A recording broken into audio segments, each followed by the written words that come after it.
E aí, galera, a equipe 15 Minutos teve um imprevisto aqui com a era cibernética, né? E caiu a nossa live, caiu também todos os comentários. Infelizmente, tudo que a gente falou e discutiu aqui, né, conversou com vocês, passou para vocês na live, perdeu-se. Mas a gente está aqui para continuar, entendeu? E estamos aqui já com o Fernando Raal, a Emma Castro e a equipe 15 Minutos, jornalismo independente, não vai se calar diante dos fascistas, né? Não mesmo. Então, Não. a gente vai falar de novo. A polêmica da propaganda inclusiva do Dia dos Pais, da Natura, né? No caso, Emma, eu te digo uma coisa. Como você falou, você é atuante, né? Muito atuante. Não é só você falou, você é atuante nas redes sociais. E hoje teve uma movimentação, de ontem para cá, teve essa movimentação muito grande. Fala para a gente, de novo, como é que você viu, como é que você percebeu toda essa situação e os prós e os contras, né, dessa propaganda inclusiva da Natura. Sim. Como eu tinha falado, né? Infelizmente retiraram a nossa live aqui. Por outro lado, eu vi pelo lado positivo, mas porque houve positividade, sim. Na minha timeline, as pessoas que estão no meu Facebook, são várias pessoas, tiveram uma reação positiva com relação à contratação da Tami para fazer a propaganda do Dia dos Pais. Muitas pessoas se manifestaram contra esse preconceito, que a gente sabe que é uma estrutura, né? Uma coisa que é uma estrutura baseada em crenças e outras coisas mais. E também tem um governo todo que reforça esse preconceito já antigo. Nas minhas redes sociais houve manifestações extremamente favoráveis à Tami e repulsa total a todas as manifestações e todos os ataques que a Tami sofreu nesses dias por conta dessa propaganda. É muito complicado, né, Emma? Porque o que, que acontece? A gente vê que mesmo em um mundo tão civilizado, o brasileiro hoje em dia, ele está aí com o mundo, né, tá provido de informação, ainda tem gente que ainda preza pela desinformação, ainda preza pelo preconceito, né? Preconceito, para mim, é uma ideia sem conceito, né? No caso, é uma Isso. ideia vazia, né? Isso. Sobre que não tem conceito. E eu quero saber também. Você está ali construindo uma ideia que não tem Não tem embasamento. nada a ver, não tem embasamento. Eu quero saber contigo, Fernando, você que é pai, a gente viu, estava na live com o filho para lá e para cá, aquela, né, prestando assistência ao seu filho, entendeu? Um paizão. E fala com a gente sobre isso. Como é que você viu? Você se sentiu ofendido com toda essa polêmica, com a propaganda ou mais com a polêmica? Qual foi a sua reação? Oi, pessoal, boa noite. Aquilo que a gente já tinha falado no vídeo anterior, né, que o pessoal ele gosta muito de cuidar da vida do outro, né? E acho que o Dia dos Pais é todo dia. Como Dia dos Pais, Dia das Mães, você é pai e mãe o ano inteiro, né? Então, o Dia dos Pais é apenas aquela data especial que você recebe a família para comemorar, às vezes ganha presente. E acho que logo no começo, quando eu lembro de ter visto um vídeo quando a Tami estava passando por esse processo de transformação, em que ela falou que o pessoal ficava pegando no pé dela, fazendo brincadeira, chamando às vezes de ele, às vezes de ela. E teve um momento que ela falou: não, eu vou ter que dar um basta nisso. Aí ela gravou um vídeo dizendo: olha, eu não vou aceitar mais eu ser chamado de ela, eu, eu, eu escolhi ser ele e as pessoas têm que respeitar a minha opinião e quem não quiser respeitar a minha opinião, ninguém é obrigado a gostar de mim. Você vai cuidar da sua vida que eu estou cuidando da minha. E a felicidade cada um encontra a sua felicidade, né? Eu não posso dizer que o outro diga como que eu posso ser feliz ou não, né? A gente que tem filho, a gente tem dificuldade em criar os nossos filhos, né? Ser pai não é só você colocar uma criança no mundo, você tem que cuidar dela lá no mundo. e você tem que disparar ela para o mundo, né? E hoje o mundo está mudando e a gente tem que mudar junto. E a gente tem que entender que cada pessoa vai fazer um conjunto de escolhas.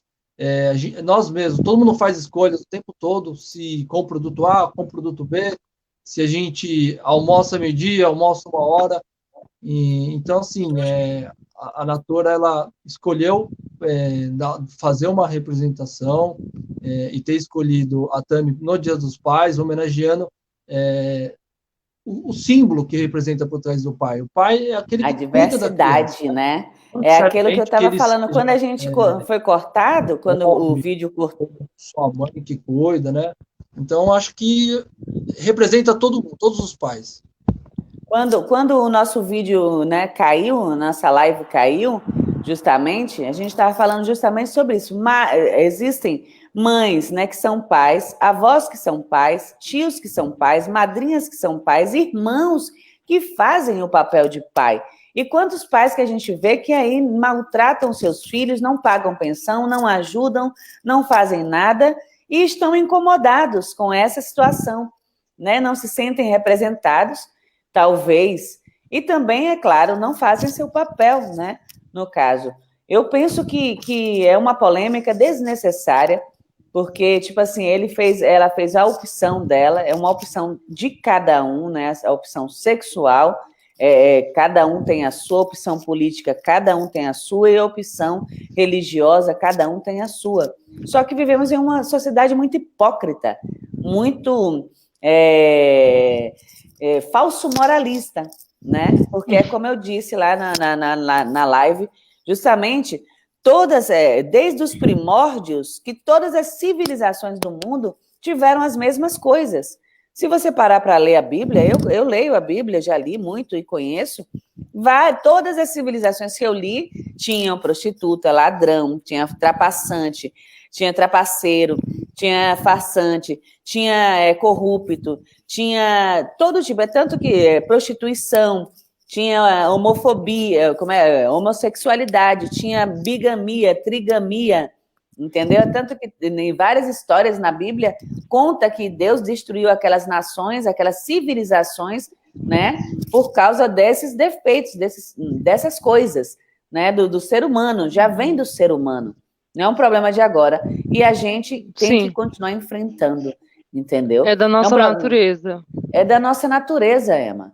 E eu quero que você fale assim, tipo assim, os pais biológicos, você estava falando sobre os pais biológicos que abandonam seus filhos e maltratam seus filhos e filhas, inclusive violam os seus filhos. Eles não me representam meus pais, não é verdade? Sim. Eu tinha comentado lá na outra live que foi retirada, que eu conheço muitas pessoas e também acredito que muitas pessoas também têm a mesma experiência de ou ter sido criado ou conhecer alguém que foi criado aí pelo avô, pela avó, por um tio, pais adotivos, que é o meu caso. Eu fui educada e criada por pais adotivos, eu e minha irmã. Então, essa é uma realidade que acontece muito. A gente tem muitos pais que adotam crianças, e também é uma questão até ser discutida depois futuramente, porque a gente tem que pensar também como é que é a adoção, né, com relação a dentro da comunidade LGBTQIA+. Mas, enfim, eu conheço particularmente muitas pessoas e muitas amigas que eu tive no ensino médio, que tinham problemas familiar, dentro do contexto familiar, que não conseguiam ter interação com o pai, em maioria com o pai, mas também com a mãe, ou que foram criados pelos pais, só pelo pai, mas a maior parte é criada pela mãe, e em outros casos não tinha presença nem do pai nem da mãe. Isso é comum, sabe? A gente tem inclusive, as mídias tradicionais, elas trazem um retrato totalmente deturpado da realidade sociológica, do que acontece dentro da sociedade, é completamente diferente daquilo que a gente vê nas propagandas. E essa diversidade que a gente está falando com relação a Tami ser um bom pai, e ela é um bom pai, é uma pessoa que ama muito seu filho, isso é uma coisa que, ainda bem, significa que na minha rede social tem pessoas que têm uma mente aberta. Porque nós somos isso, nós somos. Isso faz parte da nossa natureza. Nós fomos civilizados e fomos moldados à maneira de pessoas de fora, né? Então, toda a história envolvida, política envolvida, tem muitas questões envolvidas e a gente precisa começar a desprender e entender melhor a nossa própria história, a nossa origem, quem somos nós, de forma natural. Com certeza, com certeza. Nosso companheiro aí, Eduardo Reck, ele está acompanhando, hoje ele está nos bastidores, ele não quis participar da live, disse que está com o celular descarregando. Acho que é porque em São Paulo, quando faz frio, o pessoal fica tudo agasalhado debaixo das cobertas, aí não quer aparecer no vídeo, entendeu? Tá achando eu estava totalmente agasalhada. Mas eu também, aqui no Rio, hoje está fazendo frio, desde ontem para cá que está fazendo frio. Entendeu? Tá bastante frio, bastante frio. Em São Paulo faz muito frio. E o que acontece, gente? Deixa eu te falar um negócio. O que eu gostaria mesmo de trazer aqui, de falar com vocês, é que a gente faça bastante também, aproveitar essa deixa, né? Que aqui a gente é um canal que eu aceitei a proposta de estar junto na equipe 15 minutos com todos vocês, justamente para a gente fazer, porque a partidário é uma coisa que combate a fake news, a desinformação, é uma coisa que leva informação de qualidade, leva também, né, alegria, porque também a gente, de vez em quando, aí posta uns memes aí, pelo menos o pessoal dá uma sarrada, como se diz, sai um pouco, né, de tanto estresse, né, que ultimamente a gente só tem notícia decepcionante. Sim, não tem um dia que a gente tenha paz, né, no caso, assim, que tenha verdadeiramente, assim, um dia fala, poxa, hoje vai ser massa. Bolsonaro nem Bolsonaro não vão aprontar, e todo dia eles aprontam. Temperar, né, Julie? Tem que temperar, com certeza. No 15 minutos, jornalismo independente é isso, né? A gente entra com as lives e eu gostaria de, justamente, hoje é a estreia, espero que na próxima o Eduardo também esteja, para a gente estar fazendo essa live pelo menos umas 2 vezes por semana, e está debatendo os principais temas e também entrar. O Eduardo já entra com o plantão, né, 15 minutos, ele dá sempre as notícias de última hora. Eu tenho tempo mais pela manhã, mas umas 2 vezes na semana a gente poderia ver esse horário de 6 horas, para a gente, 6h30, que problema resolvido, o Rec falou, o negócio da nossa live lá que caiu. Perfeito, perfeito. E aí o que? A gente precisa estar interagindo, entendeu? O vídeo é mais fácil e também a questão... Deixa eu só me organizar aqui, gente, porque eu perdi aqui com esse negócio que me tiraram do ar aí, né? Me tiraram do ar a equipe, e não me tiraram a mim, tiraram a equipe, na verdade. Nossa! Porque caiu toda a live, né?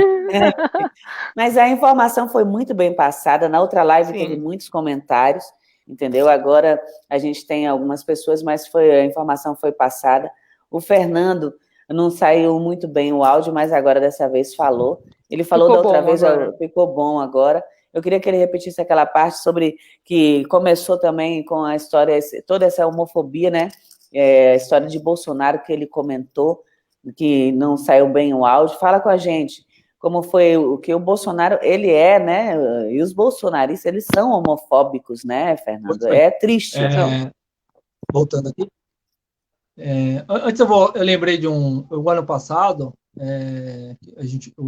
no começo da minha fala eu falei que o mundo está mudando, né? Então eu lembro que o ano passado, quando a gente teve o Dia dos Pais e o Dia das Mães, e a gente foi na escolinha e não tem mais festa, mudou agora é festa da família, porque muitas crianças criadas só pela mãe, ou só pelo pai, ou só pelos avós. Então eles mudaram, né? Os professores, a escola, o núcleo pedagógico da escola mudou, então agora é festa da família, onde é celebrado junto, pai, mãe, avó, tia, todo mundo que cria a criança, né? Então, essa mudança é importante a gente já trabalhar desde a criança, né, para que a gente possa diminuir o preconceito, porque a criança ela não tem preconceito, quem coloca o preconceito na cabeça da criança é o adulto, né? E Isso.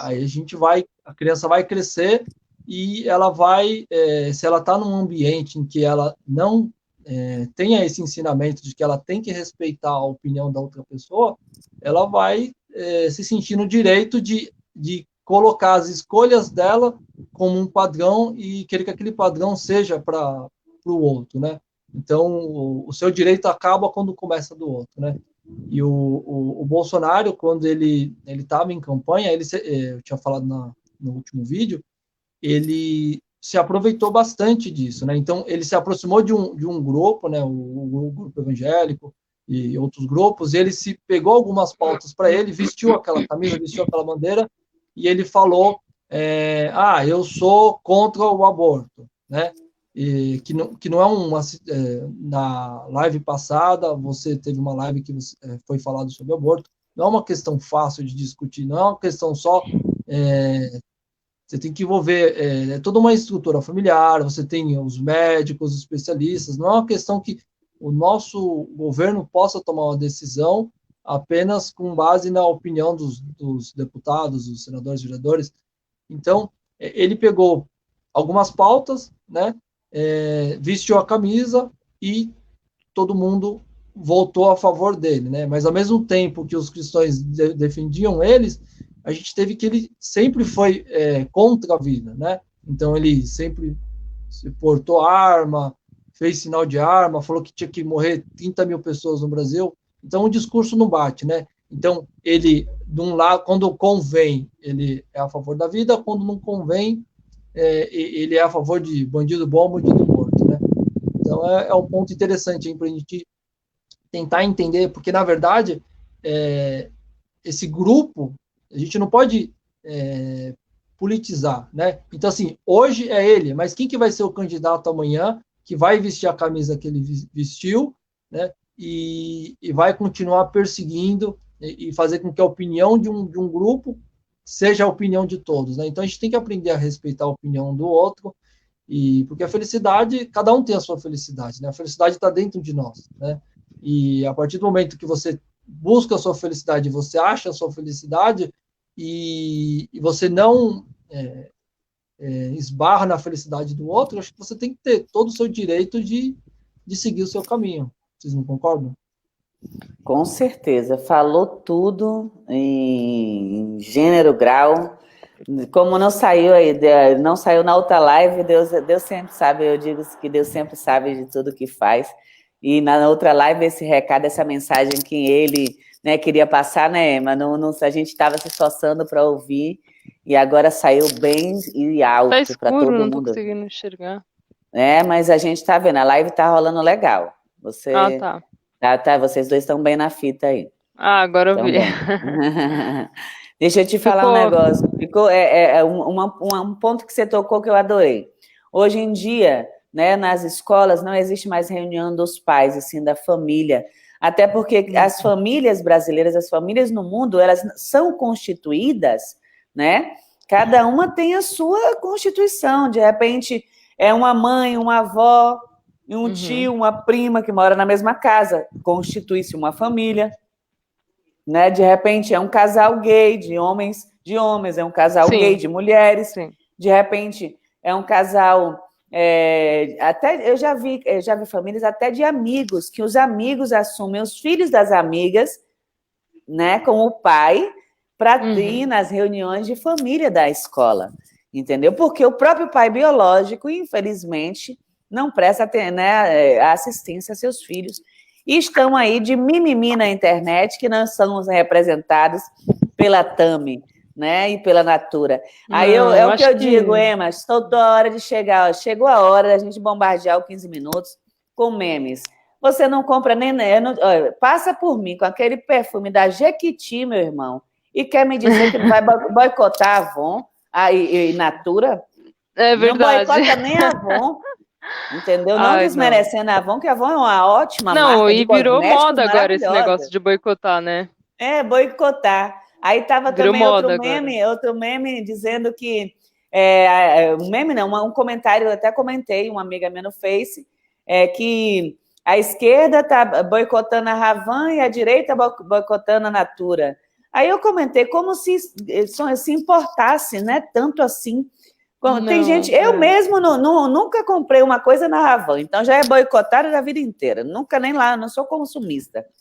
eu Segundo, também não. eu não Também. eu uso alguma coisa da Natura assim que, tipo assim, tem cosméticos maravilhosos. Ela só ganhou com toda essa propaganda inclusiva, entendeu? Eu penso que Ela só ganhou. essa Não teve. narrativa, todo esse esforço que as pessoas estão gastando e toda essa energia que as pessoas estão depositando nas redes sociais, elas podem transformar em aconselhamento para os seus jovens dentro de casa, filho, sobrinho, falar de política. A gente precisa, nesse momento, e o que mais tem sido discutido é a consciência política. Nós não aprendemos política nas escolas, nós não sabemos o que é política. Os nossos filhos crescem sem entender o que é a importância de votar. O que é votar? Por que eu tenho que votar? Eu não vou votar, eu vou pagar a multa. Não é isso.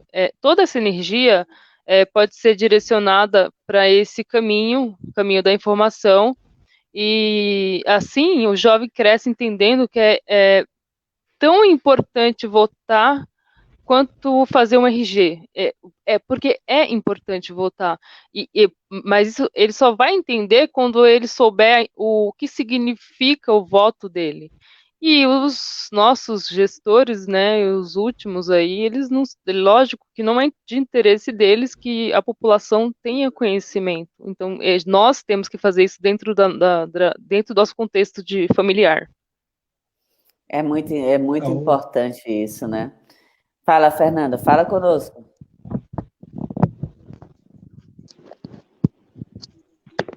um ponto que eu queria adicionar, todos os pais e mães estão trabalhando de casa, né? Então, isso trouxe uma proximidade maior com os filhos, porque muitas pessoas, às vezes, gastam uma hora e meia, 2 horas para chegar no trabalho. Então, agora, essa dinâmica nova, né, de eles estão mais tempo com os filhos, às vezes, ou só o pai ou só a mãe trabalha, então a educação do filho fica só com um deles.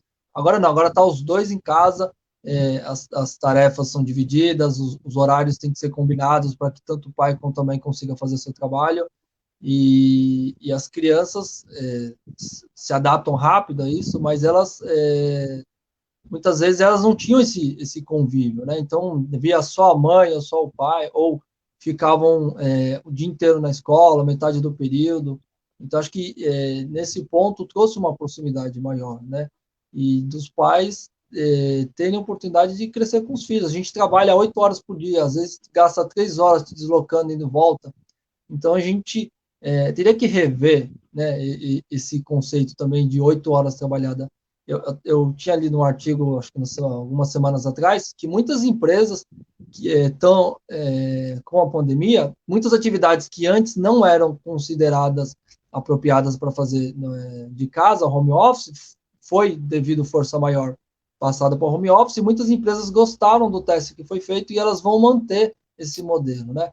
E se a gente pensar numa questão da tecnologia, no futuro, a tecnologia ela vai evoluir ao ponto que a gente precisa trabalhar cada vez menos. Então, até o próprio Bill Gates tinha falado que no futuro a gente ia pensar num modelo em que a gente ter uma renda básica para todo mundo, porque a tecnologia vai comer o emprego de todo mundo, né?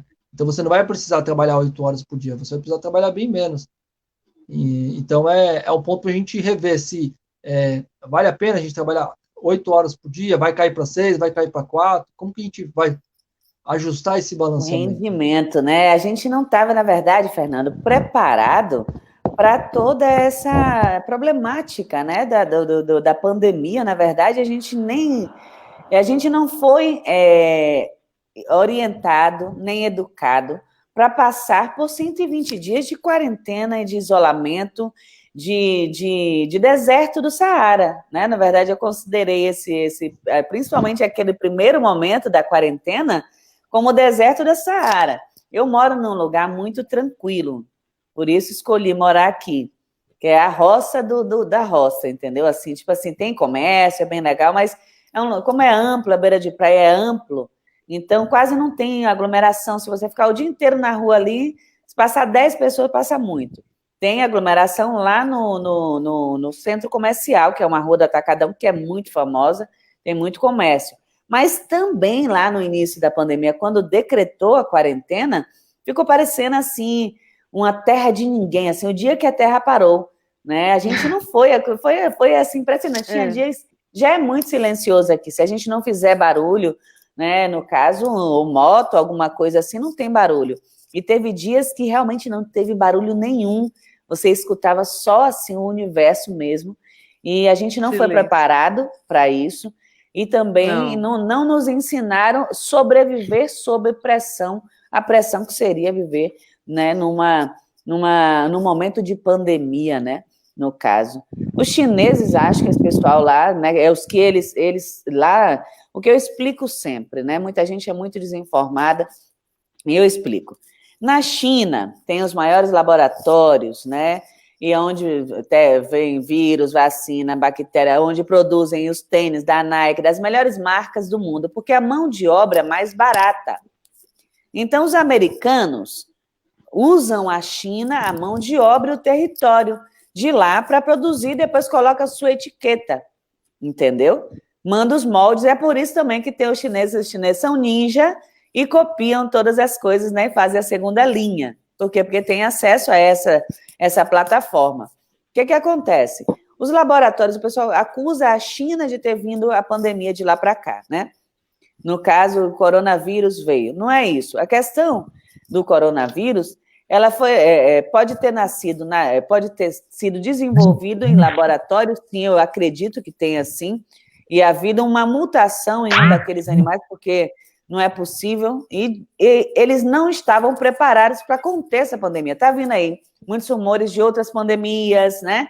Que a gente fica naquele combate ao fake news, fica investigando se é ou se não é, e que está no porco, que está isso, que está aquilo. Só que eles estão tendo tempo já para estudar aquela coisa. O coronavírus pegou todo mundo de supetão. Cientista, médico, agente, cidadão comum, governo, tudo. Todo mundo. Infelizmente, no Brasil, nós estamos no segundo lugar do ranking, porque temos um governo, um desgoverno, né, genocida no poder. Infelizmente, que eu combato isso desde o dia que ele declarou que, ao invés de apoiar, né, a quarentena e decretar a quarentena, ele disse que era uma gripezinha e matou, não 30 mil, Fernando. Ele já bateu o recorde e triplicou o recorde. Estamos com 90 mil, né?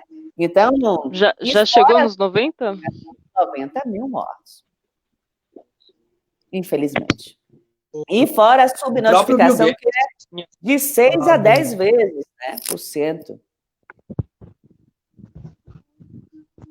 Desculpa. O próprio Bill Gates tinha falado numa palestra há 5 anos atrás que a forma como a gente estava conduzindo as coisas no mundo, inevitavelmente a gente ia ter uma pandemia, né? Então, a gente teve a explosão do Ebola lá na África, que não era uma doença altamente transmissível por ar facilmente como é a gripe, né? Então, era uma doença transmissível mais pelo contato, né? Então, ela era mais fácil de ser controlada a proliferação, mas a forma como o homem trata a natureza, a forma como os mercados funcionam, e inevitavelmente, não só ele, mas outros pesquisadores já vinham prevendo que fatalmente ia acontecer isso, né? Aquele momento de a gente parou o mundo inteiro, né? Foi até uma coisa legal que se a gente pudesse fazer um teste para saber, se o mundo parasse, será que o clima, né? Aquela briga se o homem intervém no clima? Para fazer isso a gente tem que fazer um teste. Se a gente parasse o mundo, será que o clima ia melhorar? Então, muitas fotos que a gente tem da própria China, que é o celeiro do mundo, a fábrica do mundo, as fotos de satélites mostravam, a poluição lá caiu drasticamente. No mundo inteiro, né? No mundo inteiro. Foi o ser humano na quarentena mesmo, porque para mim, né, quando decretaram Isso é uma coisa desculpa, gente, live tem sempre um barulhinho, uma coisinha. Aí, quando decretaram a quarentena, com 40 dias, para mim, né, na minha, seria 40 dias realmente, né, que ia funcionar o governo, que ia se estruturar e tudo, ia dar certo. Porém, chegou nos 40 dias, a gente viu foi uma transformação da natureza também aqui no Brasil, as praias, o pessoal começou a subir fotos, vídeos das praias todas limpas, né, dos bichos à vontade. Então, tipo assim, eu penso que esse momento tenha sido um momento assim divino de reflexão do ser humano. Tem gente que melhorou com essa pandemia, tem gente que piorou. Como a gente já sabe, tem gente que não tem recuperação, né? Quem continua apoiando o fascismo, para mim, não merece nenhum tipo de apreço, no caso, porque foi um momento que a gente viu muita gente passando muita necessidade, muita gente passando, e muita gente que nem tinha para dar, fazendo solidariedade, né? Sim. Tipo assim, tirando da própria bolsa, da própria comida para dar, para ajudar. Eu mesmo conheço a gente está aqui a gente está vendo isso muito aqui em São Paulo. Aqui também. Aqui eu tenho uma amiga que tem um projeto social, conheço um pessoal aqui que faz um trabalho muito bacana, que é a Esquina Encantada, entendeu? Eles distribuem quentinha lá dentro mesmo, na comunidade. E aí, tipo assim, também vimos que caiu também drasticamente, eles falam que a ajuda caiu porque muita gente ficou sem também, foi alongando demais a quarentena, todo mundo ficou sem. Chegou um momento que estava todo mundo já sem, né, desprovido de grana. Mas foi uma onda muito maravilhosa. E também teve a onda do quê? Dos aproveitadores, né? Gente maléfica que se aproveitou para roubar, para sacanear, para aumentar preço, para tudo. Né? Vivemos em uma sociedade que a gente vê que ela é doentia, está doente e precisa melhorar. Precisou o coronavírus vir parar, né? A sociedade, o mundo, para ver se as coisas melhoram. Né? E ainda não vemos ainda tanta esperança. Enquanto não sair a vacina, não vejo esperança. Eu acredito que eu ia até, na verdade, fazer uma pergunta para você, né, Julie? Porque a gente está passando por uma situação nova, diferente. É uma situação que pegou todo mundo de surpresa, como você mesmo falou. Mas independente de toda as sequelas que vão ficar para a sociedade, para as pessoas, nós somos um país extremamente pobre. E isso tem que ser muito esclarecido. Eu sinto essa falta de informação principalmente entre bolsonaristas, né, pessoas que ainda não entendeu que a nossa posição financeira não é boa, a gente tem sérios problemas de desigualdade também, o que piora mais ainda o nosso problema que já existe de desigualdade há muitos anos. Então, com toda essa crise, as pessoas que sofrem já estão numa situação de muita precariedade, elas vão sofrer muito. Então, eu ia até perguntar, como que eu penso que a gente ainda está no começo da crise quando se trata no sentido econômico, né? No caso ainda, a gente está começando, o que acontece?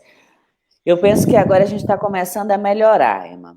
Por quê? Porque o pandemônio mesmo, a gente viu, foi lá no início, quando decretou a quarentena, que fechou tudo, e que a gente viu que o auxílio emergencial lutou na Câmara para aprovar o auxílio emergencial. Sim. E que ali foi aprovado, e que aí veio aquele pandemônio nas caixas, em tudo quanto é lugar, o povo, aí todo mundo sem dinheiro. Quando receberam, né, o nosso dinheiro, porque é o nosso dinheiro, porque é o dinheiro dos nossos impostos, né, nós temos esse direito, né, no caso teve gente que recebeu sem direito, teve gente que recebeu primeiro, mas aquela primeira parcela lá do auxílio emergencial, quando todo mundo conseguiu receber, injetou grana na economia local e em diversas partes.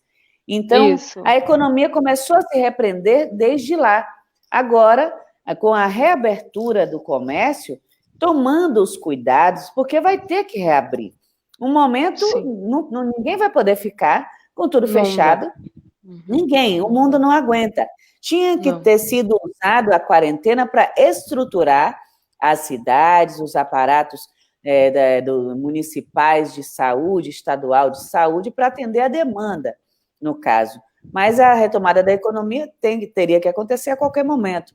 Você vê que em cada cidade está acontecendo porque estão controlados os índices. Cabe a nós, agora, como cidadãos, sabendo que somos os transmissores do coronavírus, tomar os devidos cuidados, né? Usar máscara, se higienizar, procurar não fazer aglomeração, sair para comprar somente se for realmente necessário, né? Não ficar de rolezinho, porque o vírus ele não escolhe. E você é invisível, é totalmente invisível. Você pode levar para ser o mensageiro da morte de qualquer pessoa.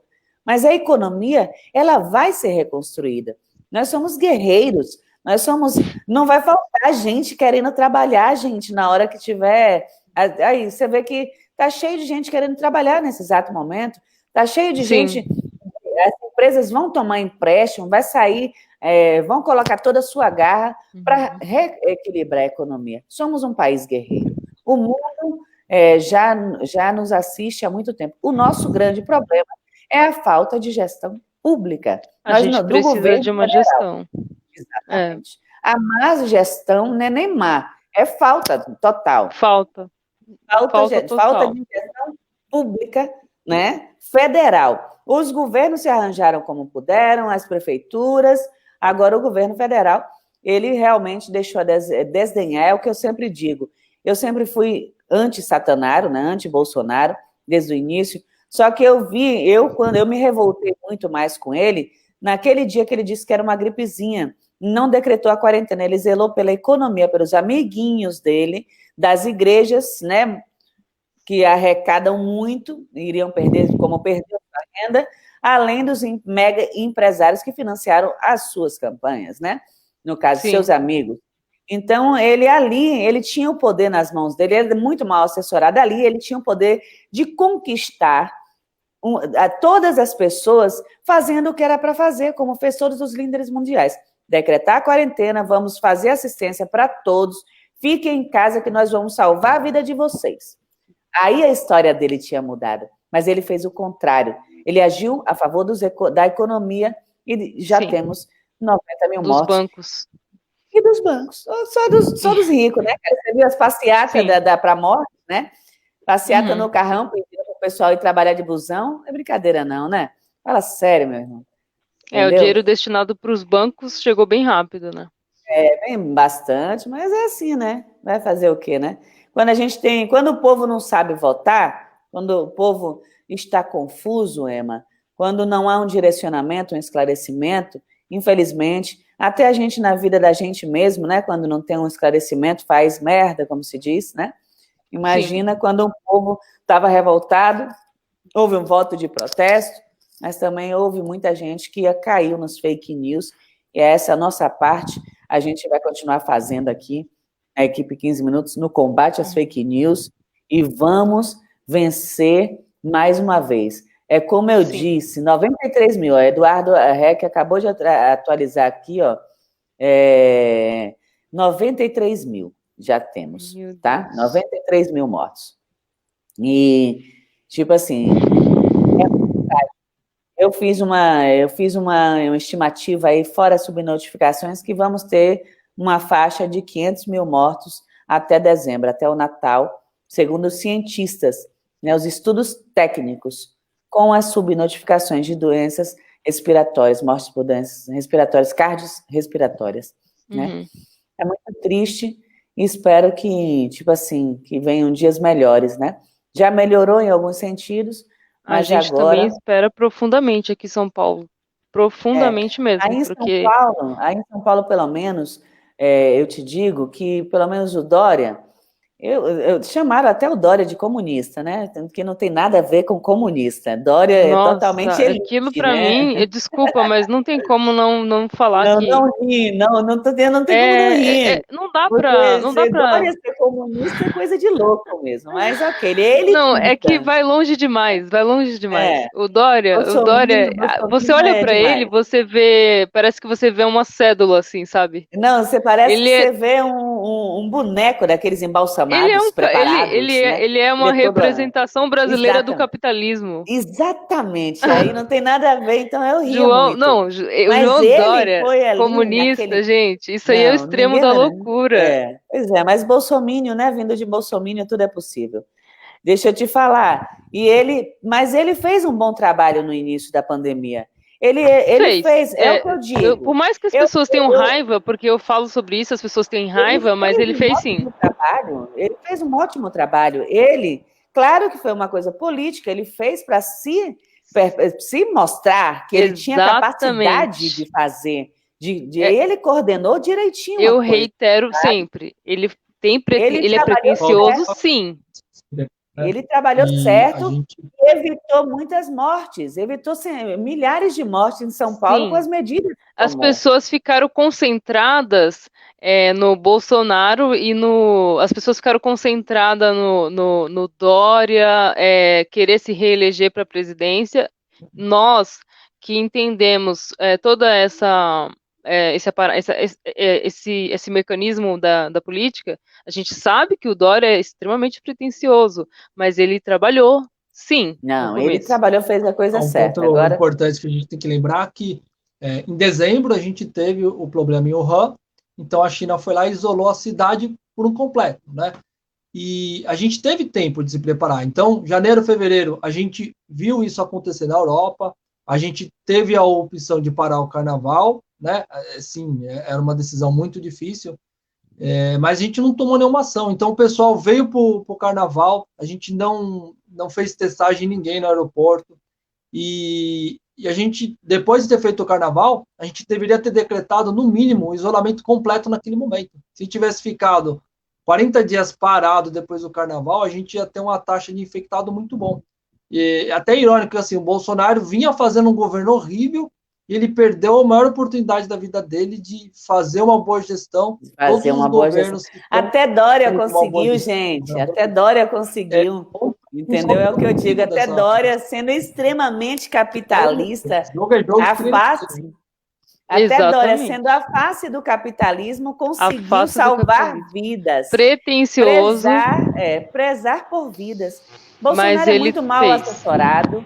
Bolsonaro é uma pessoa chucra, é uma pessoa chula, uma pessoa que não tem uma boa assessoria. Porque se ele tivesse uma boa assessoria, ele tinha, com certeza, tido uma outra postura, entendeu? Ele não está preparado para o cargo, ele nunca esteve, né, no cargo. Ele nunca esteve. E nunca estará. Ele nunca. Mas, eu acredito que ele nem deve ouvir a assessoria dele, porque não é possível que todo mundo que esteja ao redor dele seja tão ruim assim. Ele é muito chocro, ele é muito tosco, né? O que acontece? Eu e uma tia minha, foi legal no dia que a gente comentava, eu sempre ligo para minha tia, e aí a gente comentando, né, que de Mandetta, quando eu estava dando aquelas entrevistas, né, e tal, aquelas coletivas explicando, aí no dia que ele demitiu, a tia Lalil falou comigo, olha, Fia, ele foi com inveja, com ciúme de Mandetta, que Mandetta é bonitão, explica as coisas bem, ele não sabe explicar. Menina, aquele dia eu ri tanto, entendeu? Uma opinião de uma pessoa que está totalmente fora da mídia, não tem nada a ver, mas a percepção foi muito grandiosa, né? Eu achei foram tantas decepções, estão sendo tantas decepções, mas ali também foi outro choque, porque ele estava... É como, e o Fernando vai entender, porque ele trabalha com um projeto, é como você tá com todo o projeto desenhado, e no meio, e quando você tá ali já com a equipe toda entendendo o projeto, a pessoa que pede o projeto vem e fala, não, tô mudando todo mundo. Um exemplo, mais ou menos. E aí, a partir dali, foi a pior decisão que eu vi um ser humano tomar no meio de uma pandemia. E ele estava preocupado porque ele estava tendo visibilidade. Gente, a gente tá tendo... ciúme, foi como o Tia falou, cara. Muito ciúme, né? Você é gestor de um país onde vários brasileiros estão morrendo. E ele colocou a pessoa certa para fazer um trabalho certo. Não, ele tirou os dois que queriam fazer o certo. Ele estava isso, mas ele mesmo falou, né, que o Mandetta estava querendo se expor demais. Ele está sempre muito preocupado com isso. Muito mal assessorado, Emma. Muito mal, dá pena. é uma Realmente. pobreza, sabe? Uma Espírito, pobreza espiritual. Ele não tem intelectual, zero de gestão, zero, zero, zero. zero Porque mesmo. é uma crise que todos os países fizeram, acabaram copiando, pegando o mesmo modelo que deu certo para salvar vidas. E ele não se importa E ele literalmente com a continua vida de ninguém. desrespeitando, ele continua fazendo o que ele quer, Ele ele não se continua importa. É levando por isso que eu e acredito que o termo influenciando os genocida, brasileiros. Não, eu lá no passado, no dia que ele falou aquela frase, eu já lancei, fora Bolsonaro genocida. E de ele é um lá, genocida, ele é uma ele pessoa tem instinto criminosa, né? genocida, exatamente. Criminoso em massa, né, o genocídio. Gente, já está ficando já 45 minutos nossa live. Dessa vez Até a gente bom. falou bastante. Dessa vez a gente falou e agora ninguém mais vai derrubar nada, só para cima agora. Só se derrubar a equipe 15 minutos, né, Eduardo? A gente cai para cima, irmão. Fica aí. A gente não cai para baixo, não. É Deus no comando aqui. Gente, foi um prazer. Vamos conversar, tá? Vamos começar a marcar para entrar assim, fazer essas lives com os temas. É muito importante para o 15 minutos ter uma equipe que leve informação, que leve esperança, que leve também críticas, que leve conteúdo de qualidade aí, a galera está precisando. É um prazer estar aqui fazendo parte com vocês, da equipe 15 minutos. E obrigada. Prazer todo meu, Julie. Maravilhoso ter falado com você. Fernando, E até a próxima. Você precisa de um fone de ouvido, amigo. Vou te cobrar. Na Você mora em São próxima Paulo, ele vai estar, né? Na próxima. Mas o prazer foi todo meu. Eu queria muito, muito, muito falar com você, Julie. Ai, Tá sempre aqui estamos. De ter um som. Mas aí agora a gente vai precisa fazer um rodízio para conhecer toda a turma do 15 minutos. Exatamente, é isso que eu estou lutando, para colocar o mosaico. Pelo menos 4. A gente aqui no mosaico pode trabalhar no mosaico 15 minutos, 4 com 4. Ótimo. Entendeu? Ótimo. Um beijo, galera. Fiquem comigo nos bastidores. Eu vou encerrar a live e a gente termina nos bastidores. Um beijo no coração, um prazer. Pau na moleira dos fascistas. E equipe 15 minutos, jornalismo independente de verdade. Deixa eu encerrar aqui com a galera e volto já com vocês. Bom, galera, esse foi mais um programa 15 minutos com Julie Costa, que na verdade não foi um programa comigo, foi um bate-papo, né? Com parte da equipe do 15 minutos, a Emma Castro e o Fernando Raal, né? Hoje a gente resolveu fazer essa live, já tem um tempo pedindo, vamos fazer live, que o pessoal tem engajamento, levar informação e se reunir toda a equipe, né? Porque quando eu falo do 15 minutos, eu falo em nome da equipe 15 minutos, porque sem a equipe o 15 minutos não existiria. E é tudo feito para vocês, é tudo feito ao vivo, a outra live caiu, mas retornamos, conseguimos estar aqui passando essa informação, batendo esse bate-papo para vocês. Foi um prazer, um grande beijo, um grande abraço. Semana que vem, no 15 minutos com Julie Costa, a gente vai falar de educação em uma cidade de São Paulo, na rede municipal, que funciona. E vamos mostrar para o Brasil inteiro que pode funcionar sim, através dessa entrevista. Também temos uma entrevista com uma advogada ativista, advogada criminalista e ativista também na próxima semana, e um representante da classe dos deficientes físicos também, para a gente saber como é que essa galera está passando essa pandemia, tá bom? Um grande beijo, um bom final de semana para vocês e até a próxima. 15 minutos, jornalismo independente de verdade.